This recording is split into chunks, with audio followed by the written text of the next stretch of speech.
Alors avant 42, j'ai commencé mes études aux Beaux-Arts. Donc j'ai fait une licence en art dans une école qui était déjà un petit peu numérique. Mais concrètement, j'étais juste complètement baignée dans le milieu artistique. Alors j'ai choisi de faire 42. En fait, j'en ai entendu parler genre purement par hasard la première année, donc j'ai fait la première promo. Et j'ai choisi d'aller à 42 juste parce que la pédagogie m'intéressait. En fait, concrètement, c'était pas pour coder que je venais à 42, c'était pour vivre une expérience avec une pédagogie différente. Et j'arrête pas de me dire que si ça avait été une école de cuisine, j'y serais allée aussi. Un des meilleurs souvenirs que j'ai de 42, c'est la piscine justement. Et c'est ça qui m'a donné envie d'aller jusqu'au bout et de me dire ok, cette école, il faut absolument que je la fasse. Parce que tu te retrouves avec des centaines de personnes qui n'ont alors rien à voir avec toi, aucun point commun, complètement différent. La seule chose qu'il y a en commun, en fait, c'est juste que tu dois résoudre ce foutu problème et que personne ne sait comment. Du coup, je savais pas du tout coder avant d'arriver à 42, mais pas du tout. Pour réussir à 42, je pense qu'il faut avoir déjà une grosse force en soi pour se dire c'est à moi de me botter le cul pour avancer. Ça, c'est quelque chose d'important. Et de savoir travailler avec les autres, d'écouter les autres, de progresser en groupe, sinon tu vas pas y arriver.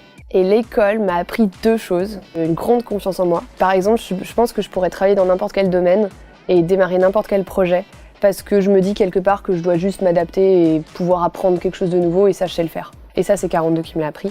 Et la deuxième chose, c'est justement de pouvoir apprendre quelque chose de nouveau super vite et juste dire maintenant, je sais apprendre en fait. Donc, allons-y.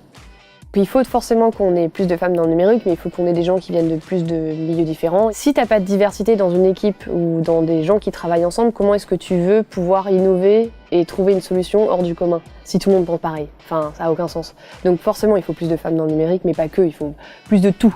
La manière dont moi j'ai vécu en tout cas mes 2 années et demie à 42, oui, il y avait peu de femmes, mais de manière générale, j'ai quand même senti une super... je me suis fait des amis à vie dans cette école-là, j'ai rencontré des gens géniaux que j'aurais jamais rencontrés autrement. Ouais, t'as un esprit d'entraide qui est super là, tout le monde est soudé, et ça, peu importe d'où tu viens et qui t'es, et qu'est-ce que t'as fait avant, en fait, on s'en fout. À la fin du cursus, de manière générale, on décide de monter Recast. Et Recast, c'est une start-up dans l'intelligence artificielle. On se disait, le monde de demain, l'interface entre l'homme et son environnement, entre l'homme et la machine, ça sera sans doute la conversation. En fait, on se lance dans une aventure alors qu'on n'y connaît rien. On ne sait pas monter une start-up. On n'y connaît rien à l'intelligence artificielle, on n'a jamais fait de machine learning, Mais en fait, on a justement cette force qui vient de 42, qui est de se dire, en fait, c'est un nouveau domaine super excitant, allons-y. Et petit à petit, en fait, on arrive à construire une vraie plateforme pour que d'autres développeurs puissent créer des chatbots avec notre technologie. Et on fait grandir ce projet pendant 3 ans. Et on s'est fait racheter par SAP, du coup, en janvier 2018, il y a maintenant quelques mois. Et ça a été une super belle aventure.